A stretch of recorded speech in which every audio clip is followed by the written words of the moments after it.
आज है 25 फरवरी 2022। मुख्यमंत्री आज क्या घोषणा करने वाले हैं? इन सवालों के बीच एस्टेट अभ्यर्थियों का बड़ा प्रदर्शन।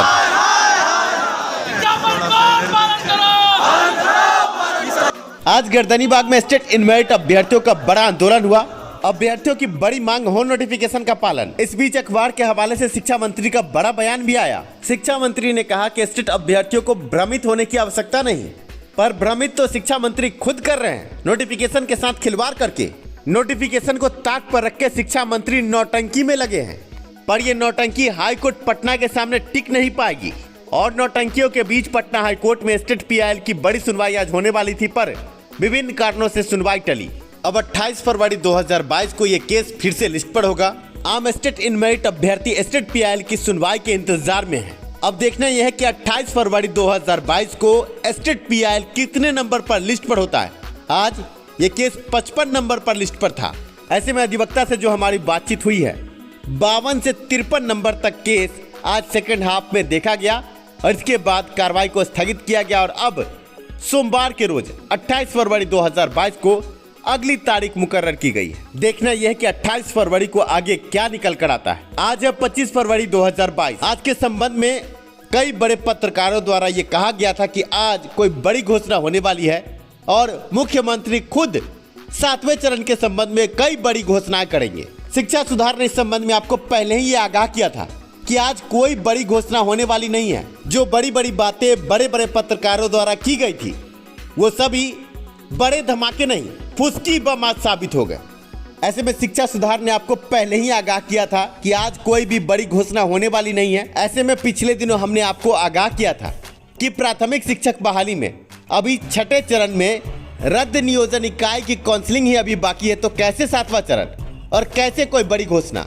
इसके अलावा माध्यमिक और उच्च माध्यमिक के संबंध में हमने आपको कहा था कि पटना हाईकोर्ट द्वारा CWSE 1987 केस में जो बड़ा जजमेंट आया है, जजमेंट के बाद अब पुनः आवेदन की प्रक्रिया माध्यमिक और उच्च माध्यमिक के लिए होगी। 6ठे चरण में बीएड 17-19 के अभ्यर्थियों से पुनः आवेदन लिया जाएगा। आपको बता दें कि 2011-12 में जो टीईटी हुई थी, बीएड की अनिवार्यता उस वक्त नहीं थी, पर 5 साल के भीतर बीएड की उत्तीर्णता का प्रमाण पत्र आम अभ्यर्थियों के पास होना चाहिए था। ऐसे में जब ये नियम था, तो ऐसे में बीएड 17-19 के अभ्यर्थियों को बाहर किया गया।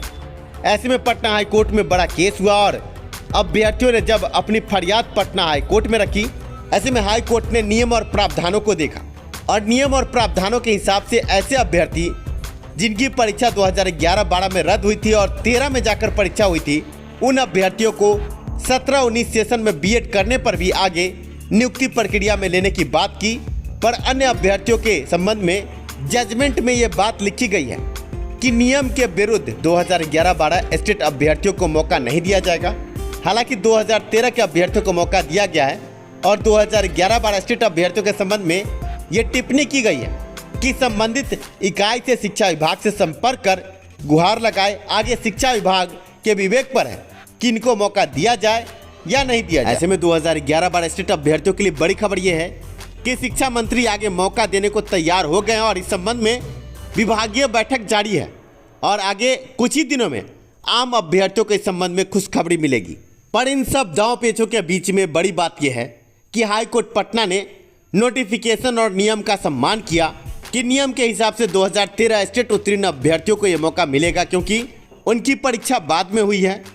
साथ में हाईकोर्ट ने संबंधित इकाई से गुहार लगाने की बात की।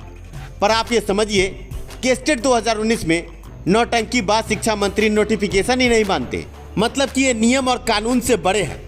संविधान के अनुच्छेद 309 में साफ लफ्जों में लिखा है कि एक बार नोटिफिकेशन बन गया तो इससे खिलवाड़ नहीं किया जा सकता। पर हमारे बड़बोले शिक्षा मंत्री संविधान और नियम कानून से भी बड़े हो चले हैं और इनके बयान और इनके फैसले अजब और गजब नौटंकी भरे सामने आ रहे हैं। ऐसे में 12 मार्च 2021 जो रिजल्ट प्रकाशित हुआ या 21 जून 2021 को जो रिजल्ट प्रकाशित हुआ और जो बयान आए हैं, उन बयानों पर जब गौर करते हैं तो आप समझिए कि 12 मार्च के रिजल्ट के दिन साफ लफ्जों में शिक्षा विभाग से कहा गया कि 24,599 अभ्यर्थी, मतलब कि सीट से भी कम अभ्यर्थी उत्तीर्ण हुए हैं। ऐसे में ऑल क्वालिफाई की तो कभी बात ही नहीं हुई, हमेशा से इन मेरिट अभ्यर्थियों की ही बात होती आ रही है। 21 जून को विज्ञान, उर्दू और संस्कृत विषय का जो रिजल्ट आया, 6076 अभ्यर्थियों का रिजल्ट आया था।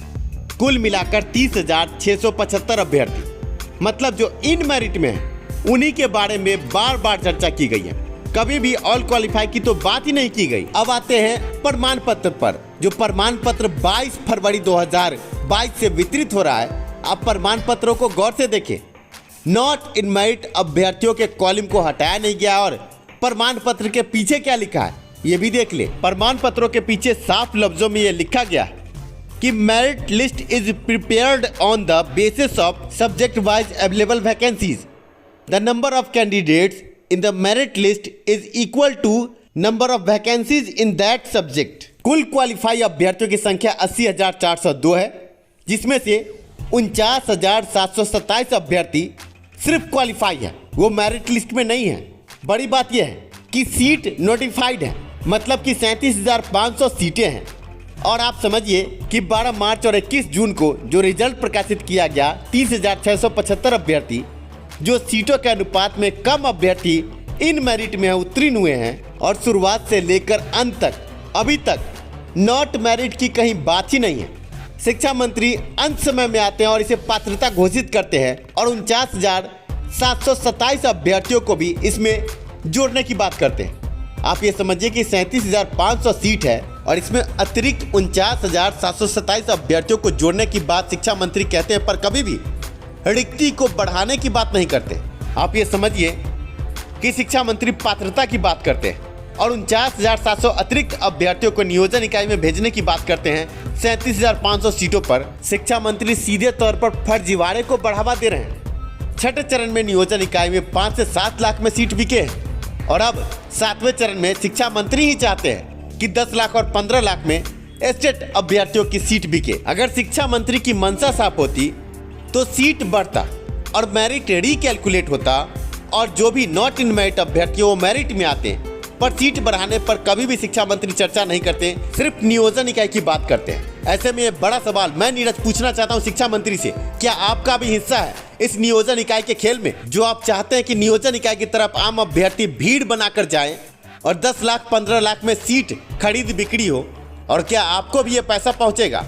ये शर्म की बात है आपके लिए और शिक्षा विभाग के लिए भी, जब शिक्षा मंत्री ने खुद छठे चरण में खुली आंखों से 5 लाख 7 लाख में खरीद बिक्री सीटों की देख ली है, तो कैसे ये शिक्षा मंत्री फिर से आम अभ्यर्थियों को नियोजन इकाई की तरफ धकेल रहे हैं, जबकि नोटिफिकेशन में साफ लफ्जों में जो भी अभ्यर्थी मेरिट में है उनकी नियुक्ति सुनिश्चित है, कहीं से भी कोई सीटों की खरीद बिक्री नहीं होगी। अगर शिक्षा मंत्री को सही में नॉट इन मेरिट अभ्यर्थियों से हमदर्दी है तो सीट बढ़ाएं और मेरिट रिकैलकुलेट करें, जिसे नोटिफिकेशन के साथ खिलवाड़ भी नहीं हो, कोई केस मुकदमा भी न रहे। पर नहीं, शिक्षा मंत्री बहाली नहीं, नौटंकी करवा रहे।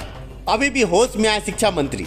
आम अभ्यर्थियों को लड़ाने से नहीं, आम अभ्यर्थियों को नौकरी देने से आपकी इज्जत बढ़ेगी। और अभी जिस रास्ते पर आप शिक्षा मंत्री जी हैं, आपकी इज्जत नीलाम हो रही है।